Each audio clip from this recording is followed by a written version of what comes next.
I wanted to give us a bit of a frame for my highly esteemed colleagues, and I'm so sincere about that, who are both doing really vital work at some ecosystem science frontiers in the Mid-Atlantic.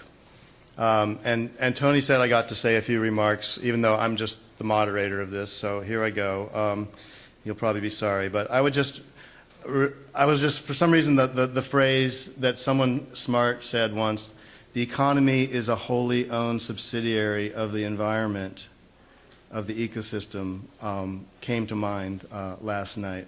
And really, that all wealth is only possible because of natural resources, often coupled with a lot of human ingenuity and need. And, so it's kind of a duh, but all life on Earth is only possible because of natural resources. And most, perhaps all conflicts really are at their root about natural resources, whether it's about arable land, water, trees, or fish. And I was thinking about Scott Glenn also and his comments, when I thought, we do have the data, the information, and the knowledge, and the urgent motivation to identify and find these triple bottom line solutions to these ocean challenges. And I haven't met anybody yet, who isn't really enthusiastically in favor of a sustainable ocean future. And others have observed, I wonder if one of the main things that's missing really is effective institutions for the dialogue and the collaboration, the governance to both sort of democratically envision what's possible and how we all go there together. So there has been, of course, tremendous progress that's built on the vision and the framework for integrated coastal zone management that Biljana and her husband invented a few decades ago, that grew into new, young institutions like MARCO and NROC and the regional planning bodies that were brought to us pursuant to this national ocean policy, stewarded by leaders like Deeren, and ushered along by folks like, where's Megan? Megan was here, with Meridian. We've got a lot going on. There's some real promise here, particularly in this power region, as Admiral Gaffney said. This is an important place to drive some of this change forward. And so this, so as part of this this process, I've had the great, really fun of getting to work with many folks on this Mid-Atlantic Ocean data portal, which I want to just give a little bit of a plug for. I left this job a few months ago, and it's doing great without me, this portal. But it was a start because having one place that we take data out of different silos of federal agencies and put them in one place was a nice entry point for starting that dialogue about what's behind the data and what it tells us. And it was a lot more than just a warehouse or a place to integrate federal data streams. The portal team has been very busy actually going out throughout the whole Mid-Atlantic region, led by Tony and company, and talking to the people who drive the ships and the boats and ride the surfboards and checking in on all of the data. So I'm just going to, I'm the Nature Conservancy guy, and I normally talk about nature a lot. But in this project and in trying to,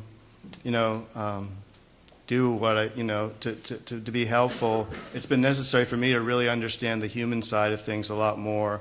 So given that we're about to hear about the natural systems, I'm just going to throw a few slides from the portal, that show some of the human data for fisheries. And this is just a vision of representation of the scallop survey done by the Northeast Fisheries Science Center. Some of the best fisheries science in the world comes out of that shop. And then, the same data, it looks about the same, and it tells about the same story, but in different ways from SMAST, showing scallop distribution and abundance.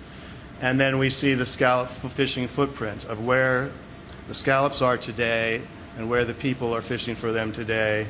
And different ways of looking at that data through a really ingenious way of looking at the data developed at Rutgers.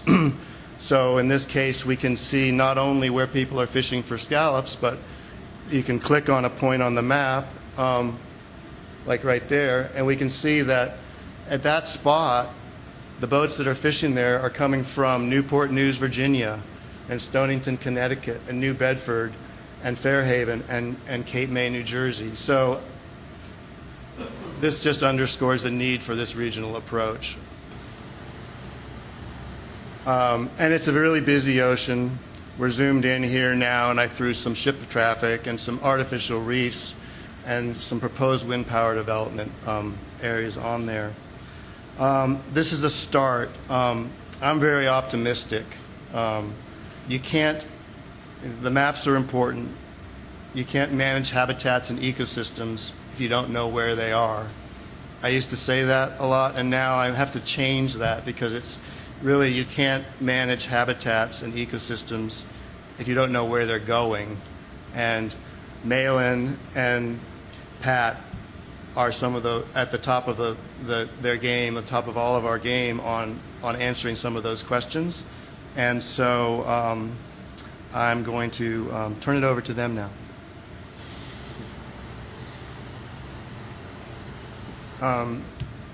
Did you want me to introduce, was I supposed to introduce them? Give their whole long bios? Okay, so, yeah, and so I was trying to give a bit of a frame because Pat has been, Dr. Pat Halpin out of Duke, the Marine Geospatial Ecology Lab, MGEL, has been, you know, he works for the Navy, he works all around the world in all these different international arenas, modeling and making the best available data for where marine critters are. And he's been an instrumental part of this whole marine ocean planning process in both the Northeast and the Mid-Atlantic. And a lot of the data that's on the portal that I didn't show came directly from him and his team. Malin is a superstar in the important frontier of figuring out how species are changing in relation to, as a result of climate change, and disentangling some of the drivers for the different reasons why species change. And he is now at Rutgers by way of Princeton, and I'm delighted to introduce them both. Thanks, Jay. And thanks everyone for coming today, and thanks Tony for the invitation to be here. So I'm an assistant professor at Rutgers University in the Department of Ecology, Evolution, and Natural Resources, so here in New Jersey. And Tony, I lead a research group focused on climate change, fish, and impacts on fisheries. And Tony asked me to talk a little bit about some of our efforts visualizing these changes and trying to communicate the changes that we've seen and that we expect are coming. So, you know, as you heard yesterday, so the background for this is just how rapidly the ocean is changing. This particular map is from a paper by Andy Pershing a couple years ago, where areas in red are places in the ocean globally that are warming it up to 2 degrees Celsius per decade. And you can see right up here in the Northeast U.S., over the last 10 years, it's been warming very rapidly. We're sort of at the forefront and sort of the leading edge of seeing the effects of rapid ocean warming in this region.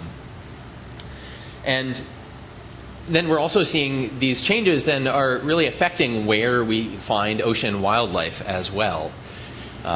This is just to orient you to this map. This is a map of the Northeast U.S. We have Washington, D.C., New York, and Boston up here.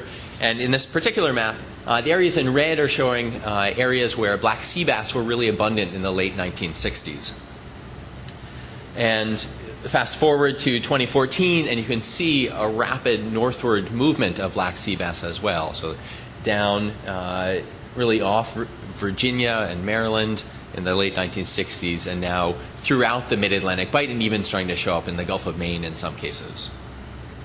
So that's sort of the background. And we see the effects of shifting ocean wildlife playing out in then changing patterns of how people use the ocean as well. So where and when and which species commercial fisheries are catching, as well as how many people are going out recreationally fishing, what ports they're going out of, as well as the demand for, what kind of infrastructure do we need in ports, what kind of landside industries are being supported by these fisheries, as well as the interactions between these different uses. So interactions between fisheries and offshore energy development, for example, starting to become issues that we really need to think about. So, as we see this shifting geography or biogeography of the ocean, there are both potential conflicts and downsides for ocean economy over the coming decades, as well as opportunities. Just here in the mid-Atlantic Bight, actually, new fisheries have come up as a result of new species coming into the region. For example, blue line tilefish. So both opportunities and downsides. And I guess one of the things that I believe quite strongly is that going forward into the future with our eyes open and in some ways with the headlights on, with an understanding of how the ocean is changing and how it's likely to change coming forward, we have a much better chance of seeing the upsides for the ocean economy and avoiding some of the downsides. So that's really motivated the development of public communication effort that's encapsulated in a website called Ocean Adapt. It's a collaboration between Rutgers University and the National Marine Fisheries Service. And the idea is we're pulling together a wide range of information on where marine fish and invertebrates have been and how they've changed through time, and putting that on the web for anyone to access. So at the moment, we're tracking 665 species of marine fish and invertebrates around the U.S., but including the mid-Atlantic Bight. The idea is that this is operational, so we update it every year as new data come in. And it's also based around this concept of open science. So we are not only does the website do a lot of work to make these changes easier to understand, but all of the data underneath it and all of the methods we use to make sense of it are freely available. So if people want to use the data in other ways, that's easy to do as well.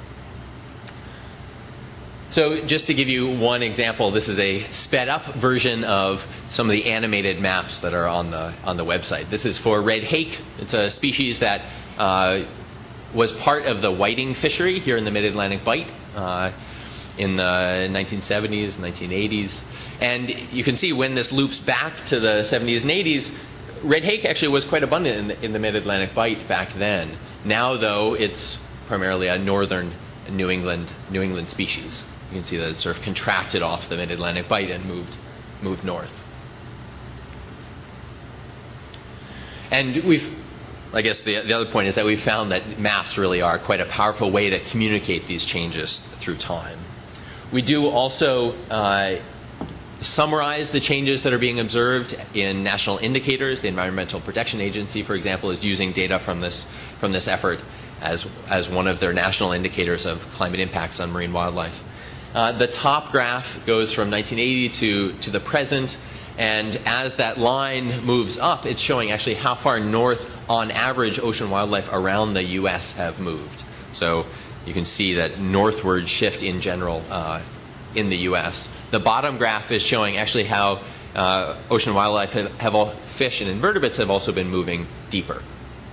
So they're moving northward and deeper is the trend we've been seeing. But this tracks it from year to year.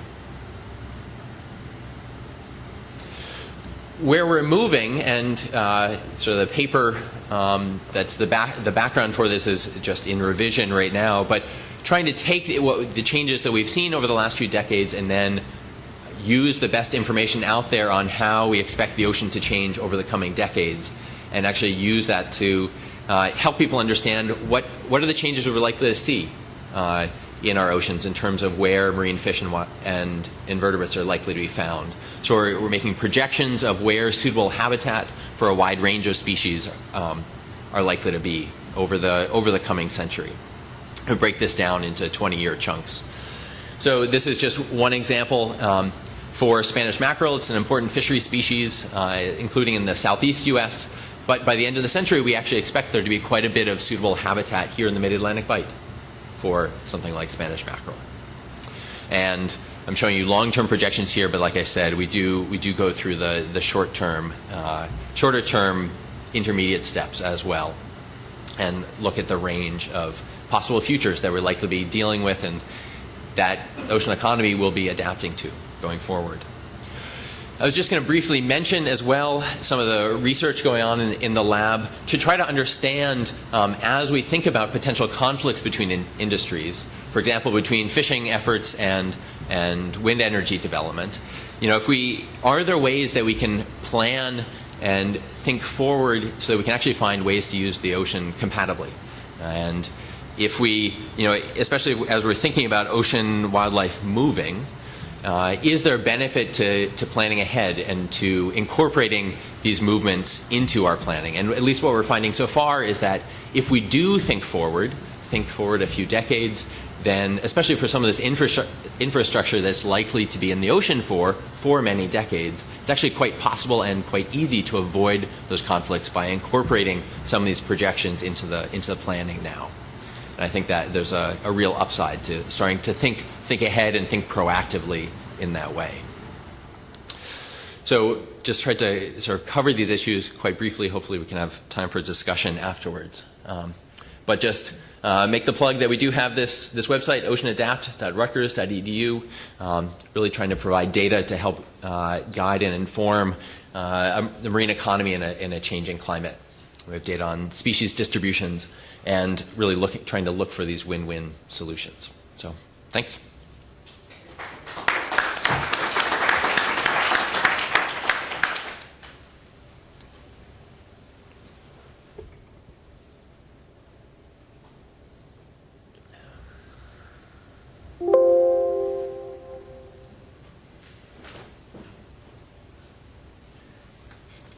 All right. Well, very pleased to be here and on this panel with Malin and Jay and with all of you. I'm going to talk about marine life data analysis and the blue ocean economy, and thinking about, Malin just in his last words were on win-win situations, which is a tremendous segue because that's what I want to focus on. So we've been involved with working on ocean planning issues and modeling species distributions for a number of years and working directly with the Mid-Atlantic region and Northeast region. This year, with colleagues, published a paper in Nature, very brief one, looking at how we could try to do a better job of making sure we keep the blue economy green.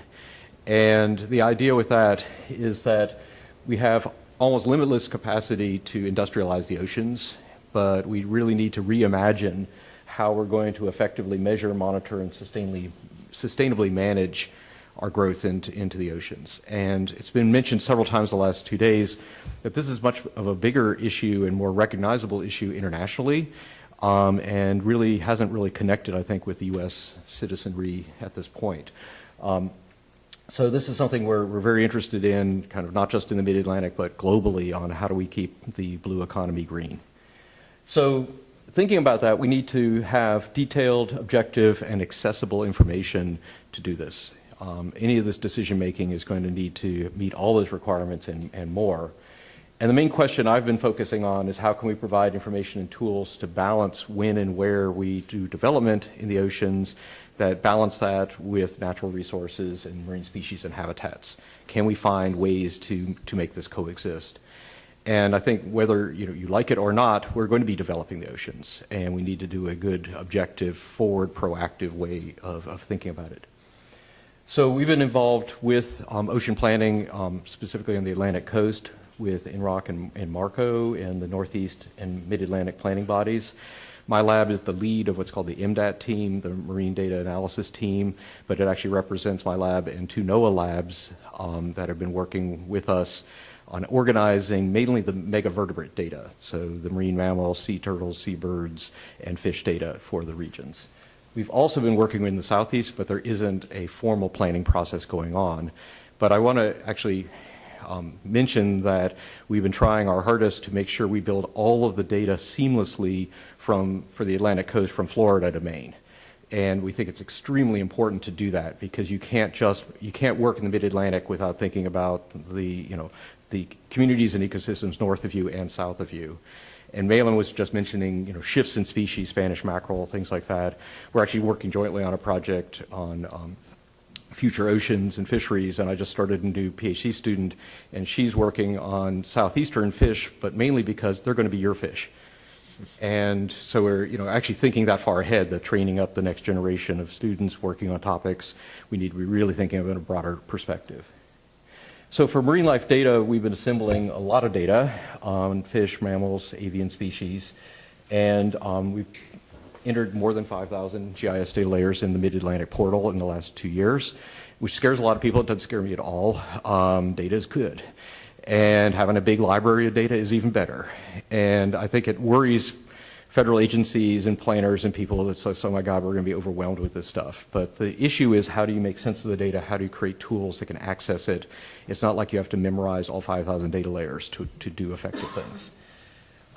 So I want to talk about ocean planning and think about it in a very general way. On one side of ocean planning, there's the development of strategic ocean plans. And this is a necessary and very big component of ocean planning. This is taking all the data, the wisdom of stakeholders and users, and trying to organize that in a way that you can kind of create a master plan. But a second piece that I think we haven't been looking at as much these days is thinking more about development of more discrete implementation tools, the kinds of tools that you would use to do permitting and to look at day-to-day operations. And so really the ocean plan process is a necessary but kind of a centralized planning process, and the development of individual tools is much more dispersed. Both of these things have to happen, and I think they're both viable activities. I think the last 2 years we've been focused a lot on the ocean plan side, so today I just wanted to talk a little more on this part. Okay, and these things have to happen side by side, and there's a lot of synergy between them. So Tony asked me if we could work in talking about acoustic habitats and several different things. So I put together a scenario, okay, hopefully this will work, to think about integrating species distributions and ocean planning that involves wind energy and then some of our protected species. So if you start out by thinking about mapping out energy potential, first off, the Mid-Atlantic has tremendous wind energy potential, so this is a very big part of the new blue ocean economy. We have species distribution modeling that we've been building. In addition to that, also selecting biologically important areas that might be supplementing the distribution of species. And then we need to think about on the noise side, and yesterday Brandon and Howard mentioned thinking about acoustic habitats and noise. There's chronic noise, but then also the event noise of when you actually are constructing turbines and things. And then finally, at the very end, you need to put that all into a context to do coastal and marine spatial planning. So this is a big task. And so trying to develop the tools and processes of how you actually take raw data and turn it into the information needed is important. So my lab focuses a lot on not developing noise models, but actually looking at how many species, how many individuals would be in an area at a time. So looking at cetaceans, seabirds, fish.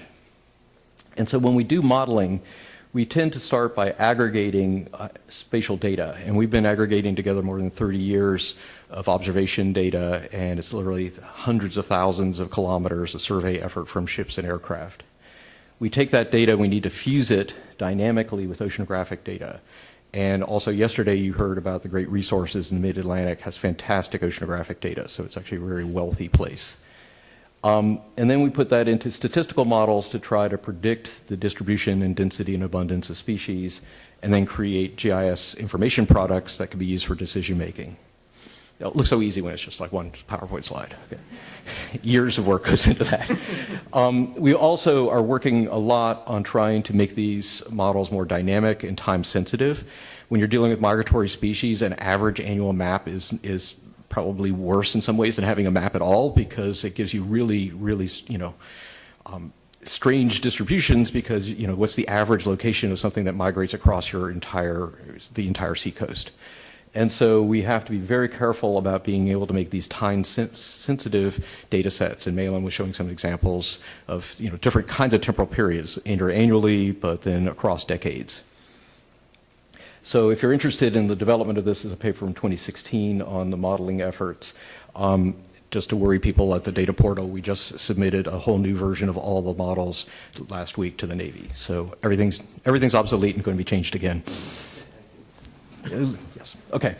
So to give one example, and this is a classic example, the highly endangered North Atlantic right whale.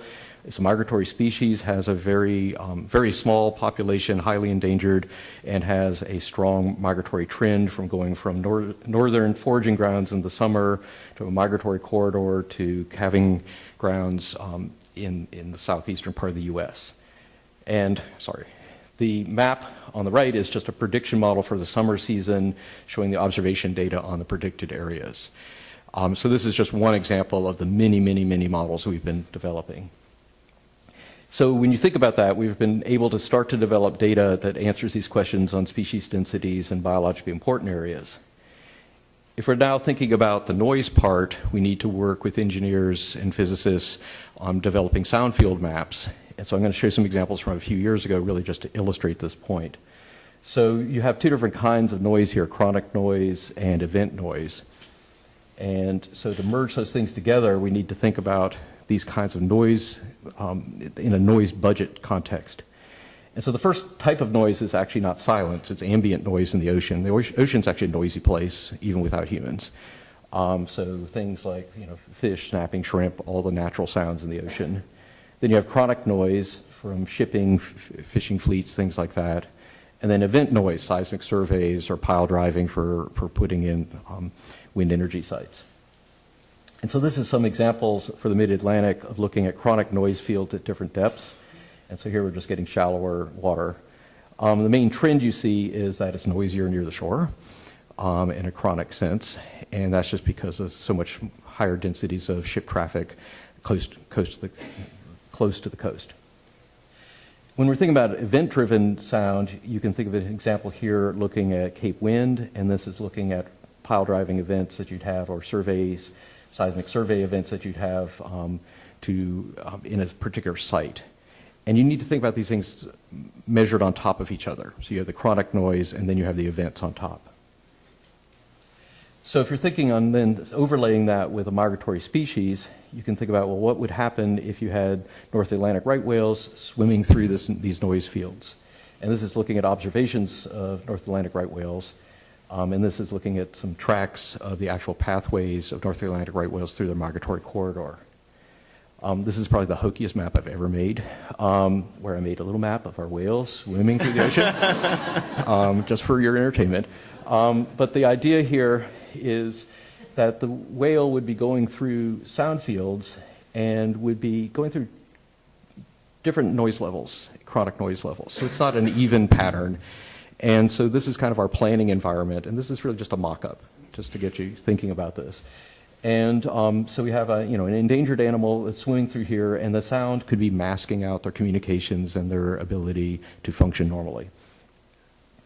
So we've got those pieces, and then the next step is how do we put all that together? Well, the wind energy part here, if you're trying to look at taking this kind of information and trying to solve at least one problem, would be thinking about wind potential. And with wind potential, we have high amount of wind potential in the mid-Atlantic, but it also overlaps with known seabird flyways and marine mammal corridors. So there's absolutely some potential interactions with wildlife. And to take the wildlife part, one of the things you need to do is to discern which species, which taxa may be more or less sensitive. And so this is looking at breaking out the cetacean species into species that use low-frequency sound for their communications, mid-frequency sound, or high-frequency sound. And you can see the geographic patterns are quite different. And so that helps us get an idea of what species would be more or less sensitive to sound disruption. This is looking at avian species, so seabird species, and here's looking at species that would be likely displaced by putting wind energy pylons into the region. Then we need to look at competing uses, and this is where we get into thinking about that win-win situation. Can we find places and times where you actually could successfully do wind energy construction without disrupting endangered species? And so one way to think about this is to look at first starting with evaluation of wind energy potential. And so this is a very crude map, and economists would probably turn in their graves to look at the way we did this, but just it gets across the point that if you're valuing the raw wind potential, you could create a map of low to high wind energy potential, and then also put in wind energy backbones. Then we could look at valuing the risk for seabirds and cetaceans, and here that axis is actually going to lower risk. Okay, so the good thing is lower risk. And then you could think about evaluating different sites. So a site that has high wind value could be high in wind value, but also could be risky for wildlife. Another site could have fairly low wind value, and but be pretty good locations for not interacting with animals. And the optimal solution, theoretical kind of optimal solution, would be on the frontier, where you find a win-win for both. That it gives you high wind potential and low risk for wildlife. So we've been actually building some mock-up tools to do this. And so these are examples of actually doing that kind of economic analysis to find the areas that have increasing wind value, low bird interaction risk, and then finding that plus frontier that would actually give you both simultaneously. And so we have tools that actually map those places out. So you can actually interact with the map, click on a pixel in the map, and it actually gives you the economic valuation. And so with that, we need to think about the time period option. When you build a wind farm, you're putting in a permanent risk for seabirds interacting. So what you have to get right when you do that interaction is you have to get right the spatial component, putting the site in the right place so that you're not interacting with different species. And can you optimize that? When we're dealing with cetaceans, the biggest issue, there is some chronic noise issue, but probably the biggest issue is when you're doing the construction or when you're doing maintenance. So it's much more of a temporal problem.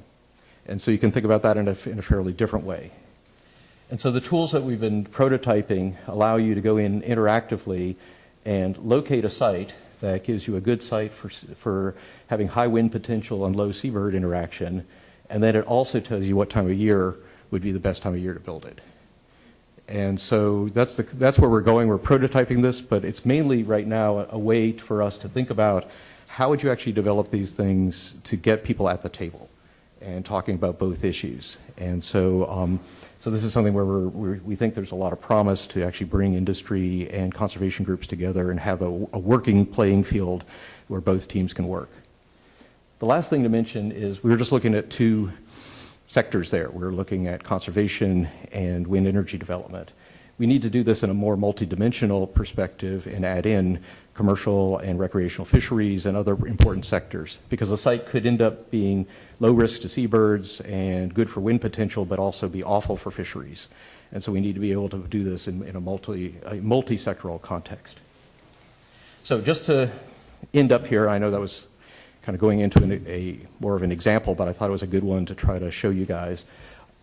Really thinking about how to keep the blue economy green, I think we really need to put more effort and investment into both doing ocean planning, where we're looking at trying to create that master map, but also thinking about these interactive tools that are going to allow us to bring industry and different stakeholders together and really work through some of these problems.